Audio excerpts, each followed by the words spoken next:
நாடு முழுவதும் பல குற்ற சம்பவங்கள் நடந்துக்கிட்டு தான் இருக்கு. காவல்துறையினரும் விசாரிச்சுக்கிட்டு தான் இருக்காங்க. அது மாதிரியான பல குற்ற சம்பவங்களின் தொகுப்பு தான் நிகழ்தகவு.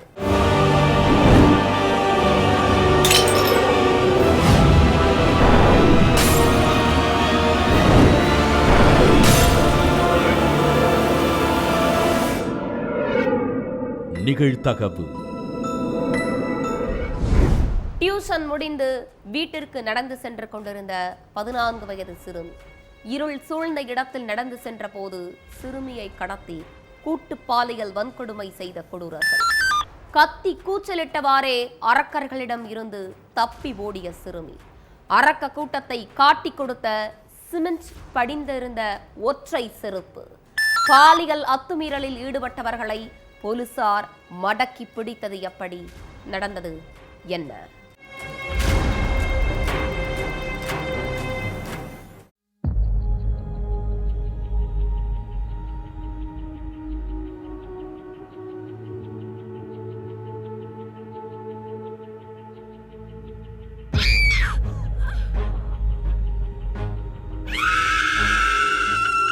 கொல்கத்தா போலீஸ் ஸ்டேஷனுக்கு கண்ணுல கண்ணீரோடையும் முகத்துல பதற்றத்தோடையும் தம்பதி ஒருத்தவங்க வந்திருக்காங்க.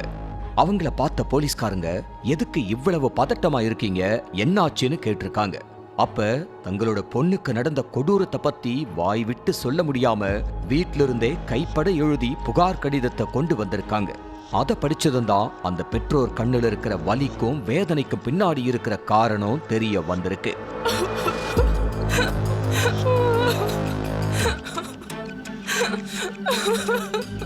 கொல்கத்தாவில் உள்ள டம்டம் ஏரியாவை சேர்ந்த 14 வயது சிறுமி வீட்டிலிருந்து கொஞ்ச தொலைவில் உள்ள ஒரு டியூஷன் சென்டர்ல தினமும் ஈவினிங் 6 மணியிலிருந்து 8 மணி வரைக்கும் டியூஷனுக்கு போயிட்டு வர்றது வழக்கம். அப்படித்தான் சனிக்கிழமையும் வழக்கம் போல டியூஷனுக்கு போயிருக்காங்க. கிளாஸ் முடிஞ்சதுக்கு அப்புறம் பஸ் ஏறி வீட்டுக்கு பக்கத்துல உள்ள ஸ்டாப்ல இறங்கி அங்கிருந்து வீட்டுக்கு நடந்து போயிட்டு இருந்திருக்காங்க. பஸ் ஸ்டாப்புக்கும் அந்த சிறுமியோட வீட்டுக்கும் நடுவுல உள்ள ஒரு இடத்துல லைட் வெளிச்சம் இல்லாம இருட்டா இருக்கும். இந்த சிறுமி கரெக்டா அந்த இடத்துல நடந்து வந்துட்டு இருந்தப்ப திடீர்னு பின்னாடி ரிக்ஷாவில வந்த 3 பேரு சிறுமிய பிடிச்சு இழுத்துட்டு போய் மாறி மாறி கூட்டு பாலியல் வன்கொடுமை பண்ணி இருக்காங்க. அந்த அரக்கர்கள் கிட்ட இருந்து தப்பிக்க முடியாம படாத பாடுபட்ட சிறுமி ஒரு வழியா போதையில் இருந்த கொடூரர்களை தள்ளி விட்டுட்டு கத்தி கூச்சல் போட்டுக்கிட்டே வீட்டை நோக்கி ஓடி இருக்காங்க. கொஞ்ச தூரத்துல வெளிச்சமான இடம் இருந்ததாலையும் அங்க சில ஆட்கள் நடமாட்டம் இருந்ததாலையும் அந்த பொண்ணை ஃபாலோ பண்ணாம அந்த 3 பேரும் இன்னொரு பக்கமா தப்பிச்சு ஓடி இருக்காங்க. எப்படியோ தப்பிச்சு வீட்டுக்கு போன சிறுமி தன்னோட பெற்றோர்கிட்ட நடந்ததை சொல்லி இருக்காங்க. அதுக்கப்புறம் இதை இப்படியே விடக்கூடாது, போலீஸ்ல கம்ப்ளைண்ட் பண்ணாதான் நாளைக்கு இதே மாதிரி வேற எந்த பொண்ணுக்கும் நடக்காம இருக்கும்னு நினைச்சு சிறுமியோட பெற்றோர் போலீஸ்ல கம்ப்ளைண்ட் பண்ணி இருக்காங்க. புகார் கடிதத்தை வாங்கின போலீஸ் நேரா சம்பவம் நடந்த இடத்துக்கு போய் அங்க உள்ள சிசிடிவி காட்சிகளை ஆய்வு பண்ணி இருக்காங்க. அதுல இருள் சூழ்ந்த இடத்துல சிறுமி நடந்து வந்ததும் அங்க 3 பேரு சிறுமி கிட்ட அத்துமீறின காட்சிகளும் அவங்க கிட்ட சிறுமி கத்தி கூச்சல் போட்டுக்கிட்டே தப்பிச்சு ஓடி வந்த காட்சிகளும் இடம்பெற்று இருந்துச்சு. அந்த சிறுமியோட முகம் கிளியரா தெரிஞ்சதே தவிர சிறுமி கிட்ட தவறா நடக்க பார்த்தவங்களோட அடையாளம் தெளிவா தெரியல. அந்த ஏரியாவுல கடை வச்சிருக்கிறவங்க நடந்து போறவங்கன்னு ஏகப்பட்ட பேர்கிட்ட விசாரணை பண்ணியும் போலீஸுக்கு எந்த துப்பம் கிடைக்கல. அப்பதான் ரோட்ல ஒரு செருப்பு கிடந்தது போலீஸ் கண்ணுல பட்டிருக்கு. அந்த செருப்புல ஃபுல்லா சிமெண்ட்டும் ஒட்டி இருந்திருக்கு. சிறுமி கிட்ட அத்துமீறினவங்க தான் பதற்றத்துல செருப்பை விட்டுட்டு தலதறிக்க ஓடி இருப்பாங்கன்னு நினைச்ச போலீஸ் அதுல சிமெண்ட் ஒட்டி இருக்கிறதுனால அவங்க கட்டட தொழிலாளியா இருக்கிறதுக்கு வாய்ப்பு இருக்குன்னு யோசிச்சாங்க. அதனால மறுநாள் காலையில அந்த ஏரியாவை சுத்தி எங்கெல்லாம் கட்டட வேலை நடக்குதுன்னு லிஸ்ட் எடுத்தாங்க. அதுக்கப்புறம் கட்டட வேலை நடக்கிற இடத்துக்கு நேரடியா போய் சிறுமி சொன்ன அங்க அடையாளங்களை வச்சு அந்த அரக்கர்களை தேடுனாங்க. அதுல சந்தேகப்படும்படியான நபர்களை பிடிச்சு பாதிக்கப்பட்ட சிறுமி முன்னாடி நிக்க வச்சிருக்காங்க. அப்பதான் இருட்டுல வச்சு தாங்கிட்ட அத்துமீறினவங்களை அந்த சிறுமி தெளிவா அடையாளம் காட்டி இருக்காங்க. சிறுமி கை காட்டின 3 பேர்கிட்ட திடுக்குப்பிடி விசாரணை நடத்தினப்ப அவங்க அதே ஏரியாவை சேர்ந்த சஞ்சு சாஹா, விக்கி, ராஜேஷ்ங்கிறதும் தெரிய வந்திருக்கு. 3 பேரும் கட்டட தொழிலாளியா வேலை பார்த்துட்டு இருந்ததும் ஆள் நடமாட்டம் இல்லாத இடத்துல சிறுமி தனியா நடந்து போனதை பார்த்ததும் பாலியல் அத்துமீறல்ல ஈடுபட்டதும் விசாரணையில உறுதியாகி இருக்கு. அதுக்கப்புறம் 3 பேர் மேலையும் போக்சோ வழக்கு பதிவு பண்ண போலீஸ் நீதிமன்றத்துல ஆஜர்படுத்தி சிறையில தள்ளிட்டாங்க. கோயம்பேட்டில் ஆட்டோ டிரைவரை அரிவாளால் சரமாரியாக வெட்டிய 6 பேர் கொண்ட கும்பல். அடுத்த சில மணி நேரத்தில் கொளத்தூரில் ஒரு இளைஞரை வெட்டிய கொடூரம். தடுக்க வந்த நபர்களுக்கும் சகட்டு மேனிக்கு விழுந்த அரிவாள் வெட்டு. இரவு நேரத்தில் ஒரே கும்பல் 2 இடங்களில் உள்ள நபர்களை வெட்டியது ஏன்?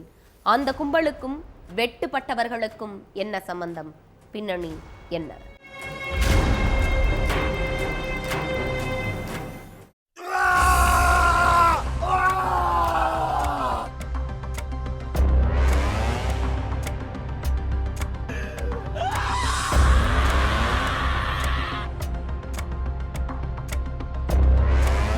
கோயம்பேட்டுல ஒருத்தரை 6 பேர் கொண்ட கும்பல் அரிவாளால வெட்டி போட்டுட்டு தப்பிச்சு ஓடிட்டதா போலீஸுக்கு ஒரு போன் வந்திருக்கு.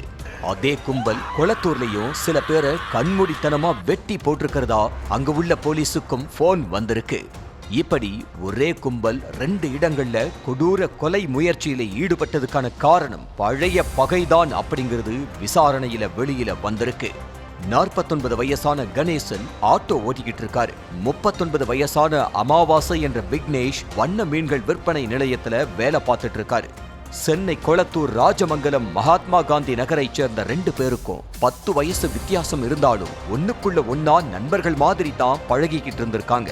2 பேரும் பேருக்கு தான் பகல்ல ஆட்டோ ஓட்டுறது, மீன் கடையில வேலை பார்க்கறதுன்னு இருந்திருக்காங்க. ஆனா நைட்டு நேரத்துல அவங்களோட மெயின் வேலையே கஞ்சா மற்றும் போதைப் பொருள் விற்கிறது தான். கிட்டத்தட்ட 7 வருஷமா 2 பேரும் சேர்ந்து போதைப் பொருள் சேல்ஸ் பண்ணிக்கிட்டு இருந்திருக்காங்க. இந்த சூழல்ல வர்ற லாபத்தை பிரிக்கிறதுல 2 பேருக்குமே முட்டல் மோதல் ஏற்பட்டிருக்கு. அதனால டென்ஷனான 2 பேருமே இனி நீ தனியா போதைப் பொருள் சேல்ஸ் பண்ணு, நான் தனியா சேல்ஸ் பண்றேன்னு ஆளுக்கு ஒரு பக்கமா விலகிக்கிட்டாங்க. கணேசன் சில இளைஞர்களை சேர்த்துக்கிட்டு ஒரு ஏரியாவுல போதைப் பொருள் சேல்ஸ் பண்ணப்ப அமாவாசையும் தனி டீமை உருவாக்கி அதே ஏரியாவுல போதைப் பொருள் சேல்ஸ்ல ஈடுபட்டிருக்காரு. அப்பவும் 2 தரப்புக்கும் இடையில மோதல் ஏற்பட்டிருக்கு. எந்த ஏரியாவுல யார் சேல்ஸ் பண்றது, எந்த ஏரியாவுல யார் பெரிய ஆளுன்னு பிரச்சனை ஆரம்பிச்சிருக்கு. இதுக்கு மத்தியில போதைப் பொருள் விற்பனை நடக்கிறதாவும் அதனால பள்ளி மற்றும் கல்லூரி படிக்கிற மாணவர்களோட எதிர்காலமே வீணாகுதுன்னு பொதுமக்கள் போலீஸ் கிட்ட புகார் கொடுத்திருக்காங்க. அதனால போதைப் பொருள் சேல்ஸ் கும்பல பிடிக்கிற பணியில இறங்கி இருக்காங்க போலீசார். அப்போ அமாவாசை எந்த பகுதியில கஞ்சா சேல்ஸ் பண்ணுவான், எத்தனை மணிக்கு சேல்ஸ் பண்ணுவான், யாரெல்லாம் அவனோட கூட்டாளிகள்னு எல்லா விவரத்தையும் உளவுத்துறை போலீஸுக்கு தகவல் கொடுத்திருக்கான் கணேசன்.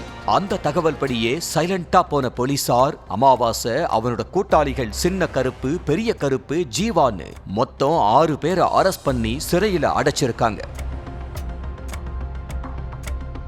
கணேசன் தான் போலீஸ் கிட்ட காட்டி கொடுத்துட்டான்னு தெரிஞ்சுக்கிட்ட அமாவாசையும் அவனோட கூட்டாளிகளும் சிறைக்குள்ளேயே ஒரு மாஸ்டர் பிளான போட்டிருக்காங்க.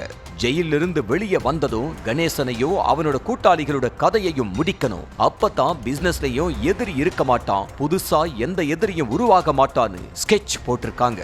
ஜெயிலுக்கு போன 90 நாட்கள் கழிச்சு, அதாவது அக்டோபர் 30ஆம் தேதி வியாழக்கிழமை அமாவாசையும் அவனோட கூட்டாளிகளும் வெயில்ல வெளியில வந்திருக்காங்க. வந்த முதல் நாள் அமைதியா இருந்திருக்காங்க. அடுத்த நாள் கணேசனை கண்காணிக்க ஆரம்பிச்சிருக்காங்க. அதுக்கடுத்த நாள் ஏற்கனவே சிறையில போட்டு வச்சிருந்த திட்டத்தை செயல்படுத்தி இருக்காங்க. ஆனா அந்த திட்டமும் அரைக்குறையாவே முடிஞ்சிருக்கு. அதாவது அமாவாசையும் அவனோட கூட்டாளிகளும் நினைச்ச மாதிரி கொலையில முடியாம கொலை முயற்சியில முடிஞ்சிருக்கு.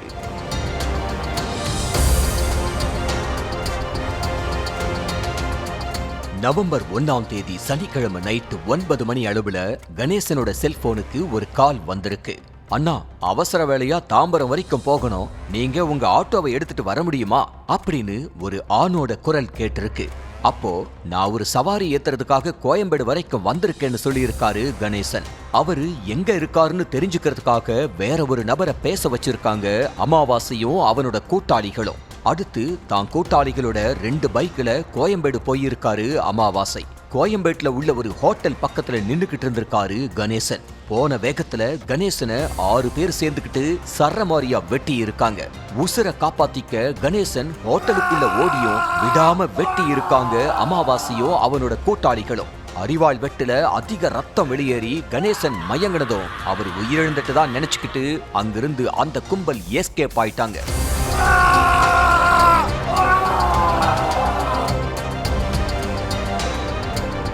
அடுத்து ஹோட்டல் ஊழியர்கள் தகவல் கொடுத்ததும் அங்க வந்த போலீஸ் கணேசனை மீட்டு ஹாஸ்பிட்டலுக்கு அனுப்பி வச்சுட்டு விசாரணையில இறங்கி இருக்காங்க. உயிருக்கு ஆபத்தான நிலையில இருக்கிற கணேசனுக்கு கேஎம்சி ஹாஸ்பிட்டல்ல டாக்டர்கள் சிகிச்சை கொடுத்துட்டு இருக்காங்க. இதுக்கு மத்தியில கோயம்பேட்டில இருந்து கொளத்தூர் கிரிஜா நகர் மேட்டு தெருவுக்கு போயிருக்காங்க அமாவாசையோட கேங்.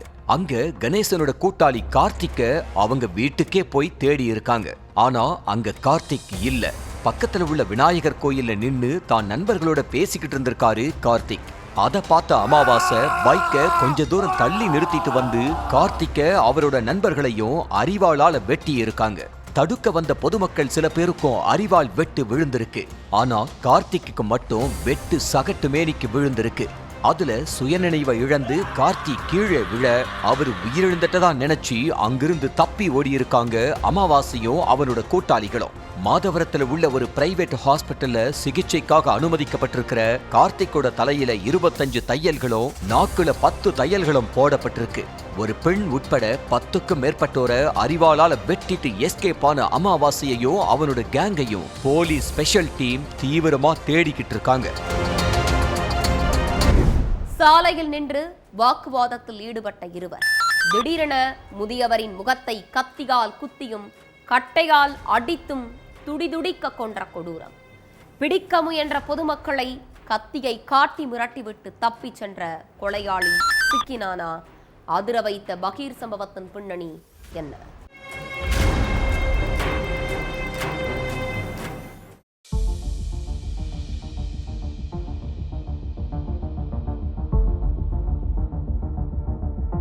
ஏகப்பட்ட பேர் வந்து போகக்கூடிய ஒரு ஹோட்டல் முன்னாடி நின்னு 2 பேரும் தீவிரமா பேசிக்கிட்டு இருந்திருக்காங்க.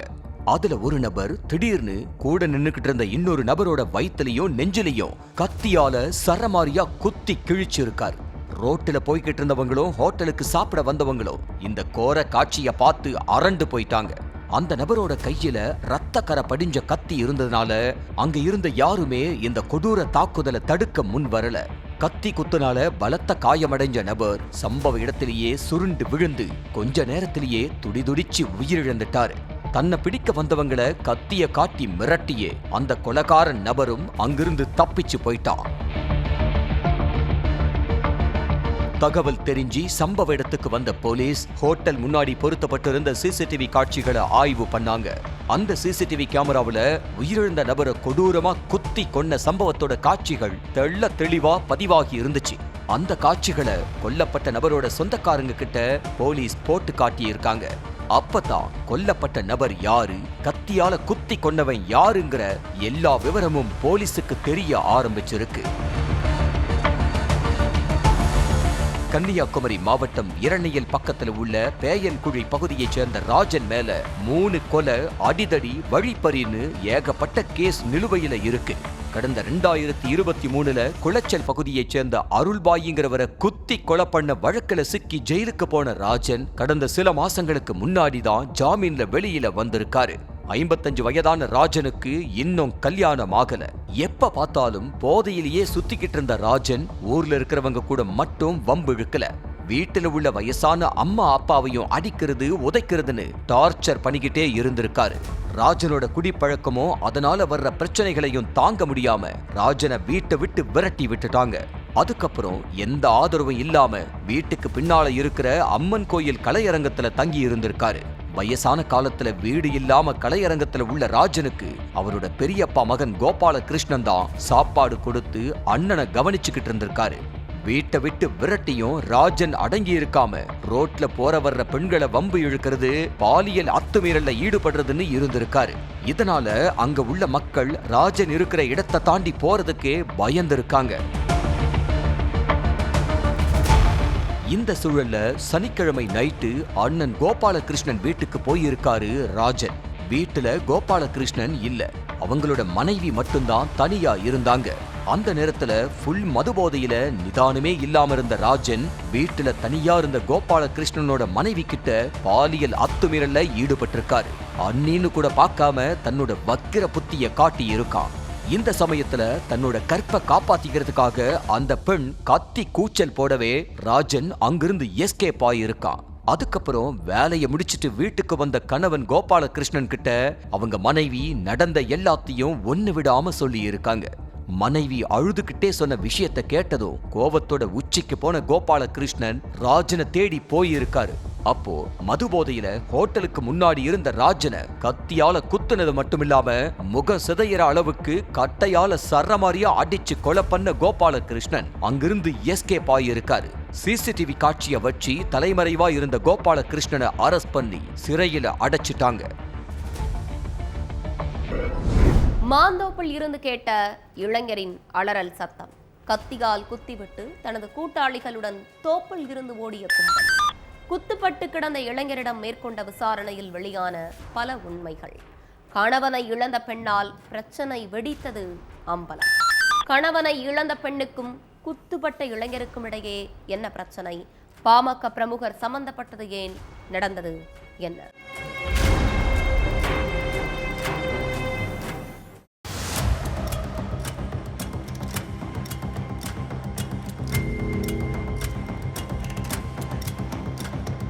மாந்தோப்புல இருந்து ஒரு இளைஞரோட அலறல் சத்தம் கேட்டிருக்கு. பக்கத்து தோப்புகள்ல இருந்த சில பேரு சத்தம் கேட்டு ஓடி வந்திருக்காங்க. அப்ப ஒரு மர்ம கும்பல் தோப்புக்குள்ள இருந்து தலை தெறிக்க ஓடி இருக்காங்க. இளைஞர் ராஜதுரை கையில கத்தியால குத்தப்பட்டு வேதனையில துடிச்சிருக்காரு. அதனால அந்த கும்பலை பிடிக்கிறதுல தீவிரம் காட்டாம இளைஞரை மற்றொரு ஹாஸ்பிட்டலுக்கு அனுப்பி வச்சிருக்காங்க மக்கள்.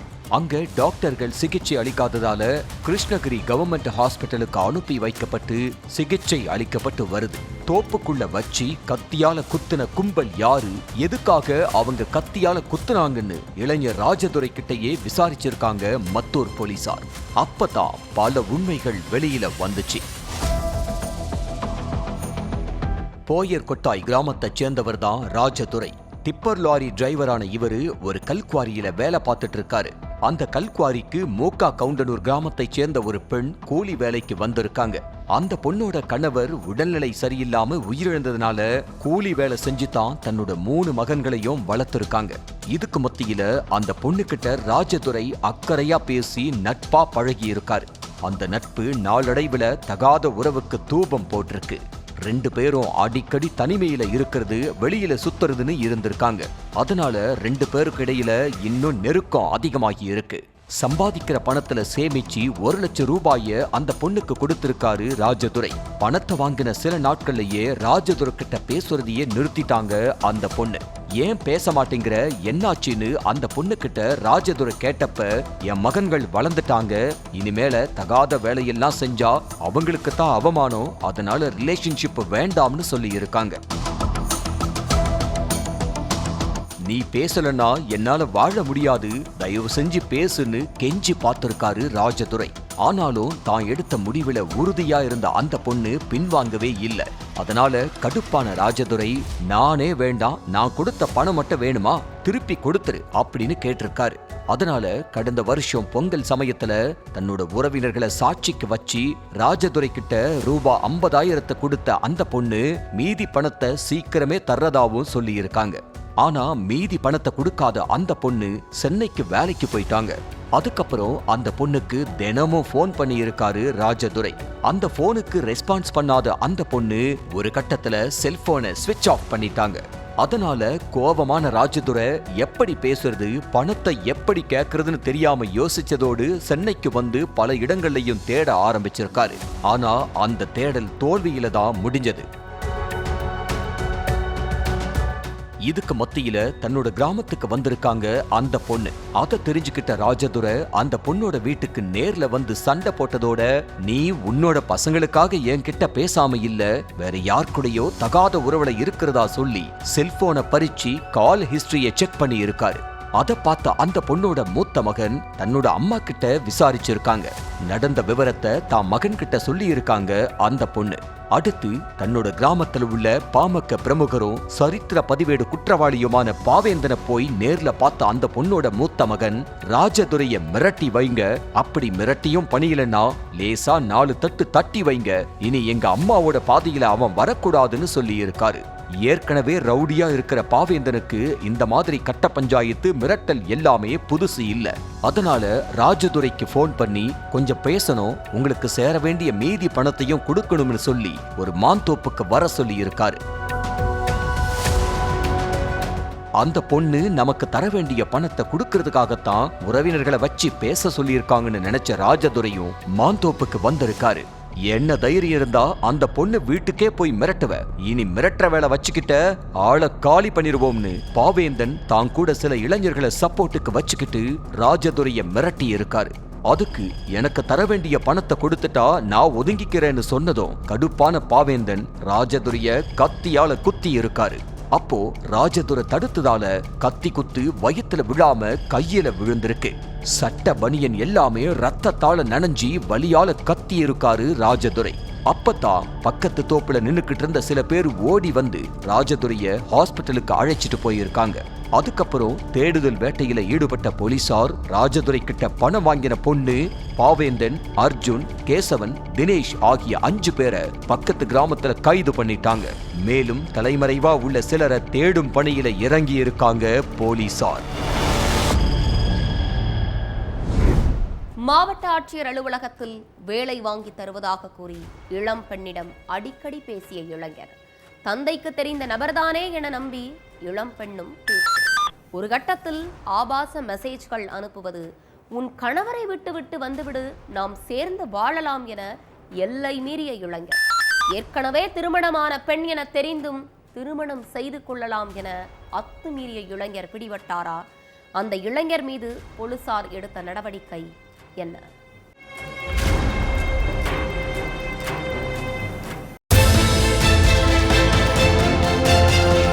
அப்பாவுக்கு தெரிஞ்ச நபரான முனியப்பன் கிட்ட இருந்து இப்படி ஒரு SMS வரும்னு எதிர்பார்க்காத இளம்பெண் அந்த மெசேஜை தன்னோட கணவர்கிட்ட காமிச்சிருக்காங்க. அந்த மெசேஜை பார்த்து அதிர்ச்சியான இளம்பெண்ணோட கணவர், பணத்தை ஏற்பாடு பண்ணிட்டோம், ஆட்சியர் அலுவலகத்துக்கு வந்து வாங்கிக்கோங்கன்னு ஒரு SMS அனுப்ப சொல்லி இருக்காரு.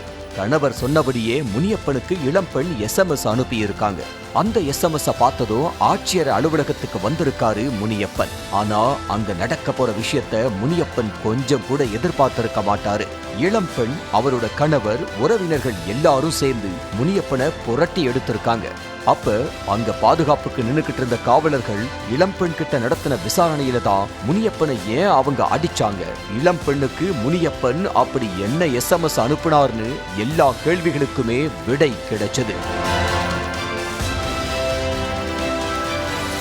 தருமபுரி கிருஷ்ணாபுரம் பகுதியைச் சேர்ந்தவர் தான் முனியப்பன். 30 வயசான இளைஞர் 55 வயசான ஒருத்தர்கிட்ட நட்போட பழகி இருக்காரு. அப்போ தான் பொண்ணு படிச்சு சும்மாதான் இருக்கா, நல்ல வேலைக்கு அனுப்பணும்னு சொல்லி இருக்காரு அந்த நபர். அதுக்கு தனக்கு ஆட்சியர் அலுவலகத்துல வேலை பார்க்கிற நிறைய பேர் தெரியும், அவங்க கிட்ட சொல்லி உங்க மகளுக்கு வேலை வாங்கி தர்றதா சொல்லி இருக்காரு முனியப்பன். அதை நம்பின அந்த நபர் தன்னோட மகள் போன் நம்பரை கொடுத்து ஏதாவது வேலை விஷயமா பேசணும்னா பேசிக்கோங்கன்னு சொல்லி இருக்காரு. அடுத்து அந்த நபரோட பொண்ணுக்கு போன் பண்ணின முனியப்பன், உங்களுக்கு வேலை வாங்கி தர்றதா உங்க அப்பா கிட்ட சொல்லி இருக்கேன், அதுக்கு முன்பணமா 1 லட்சம் ரூபாய் ஏற்பாடு பண்ணணும்னு சொல்லி இருக்காரு. அடுத்து வேலை விஷயமா தினமும் போன் பண்றது, மெசேஜ் அனுப்புறதுன்னு இளம்பெண் கிட்ட பேசிக்கிட்டே இருந்திருக்காரு. ஒரு கட்டத்துல ஆபாசமா SMS அனுப்பி இருக்காரு முனியப்பன். ஏற்கனவே கல்யாணமான பெண் அப்படின்னு தெரிஞ்சோம் அந்த பெண் கிட்ட எல்லை மீறின முனியப்பன், ஓ கணவரை விட்டுட்டு வந்துரு, இந்த ஊரை விட்டுட்டே போயிடலாம், நான் காலம் முழுக்க கண்கலங்காம பாத்துக்கிறேன்னு SMS அனுப்பி இருக்காரு. அந்த SMS பார்த்து ஷாக்கான இளம்பெண் தான் கணவர்கிட்ட காட்டி இருக்காங்க. ஏற்கனவே வேலை விஷயமா முனியப்பன் தான் மனைவி கிட்ட பேசுறது அந்த இளம்பெண்ணோட கணவருக்கு தெரியும். அதனால அதையே சாதகமா வச்சு முனியப்பனை சுத்தி வளைச்சு பிடிக்கணும்னு முடிவு பண்ணின இளம்பெண்ணோட கணவர், வேலைக்கான முன்பணம் 1 லட்சத்தை ஏற்பாடு பண்ணிட்டோம், ஆட்சியர் அலுவலகத்துக்கு வந்து வாங்கிக்கோங்கன்னு தான் மனைவிய முனியப்பனுக்கு SMS அனுப்ப வச்சிருக்காரு. கணவர் சொன்ன மாதிரியே மனைவியும் SMS அனுப்பி இருக்காங்க. அடுத்த சில நிமிஷத்திலேயே தான் உறவினர்களோட ஆட்சியர் அலுவலகத்துக்கு போயிட்டாரு இளம் பெண்ணோட கணவர். அதே மாதிரி பணம் வாங்குறதுக்காக முனியப்பனோ ஆட்சியர் அலுவலகத்துக்கு வர இளம் பெண்ணோட கணவர் உறவினர்கள் சேர்ந்து சுத்தி வளைச்சு அடிச்சிருக்காங்க. அதுக்கப்புறம் போலீசார் நடத்தின விசாரணையில மொத்த உண்மையும் வெளியில வந்திருக்கு. அடுத்து முனியப்பன் மேல வழக்கு பதிவு பண்ணின போலீசார் கைது பண்ணி விசாரணை நடத்தி இருக்காங்க.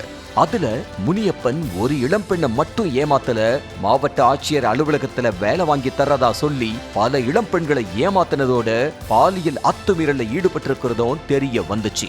இளம் பெண்ணோட கணவர் கொடுத்த ஐடியாவால வசமா சிக்கின முனியப்பன் இப்ப சிறையில கம்பி எண்ணிக்கிட்டு இருக்காரு. ஒவ்வொரு குற்றங்களின் முடிவும் சட்டத்தின் கையில். விசாரணை தொடரும். பார்க்கலாம் அடுத்த நிகழ்தகவல்.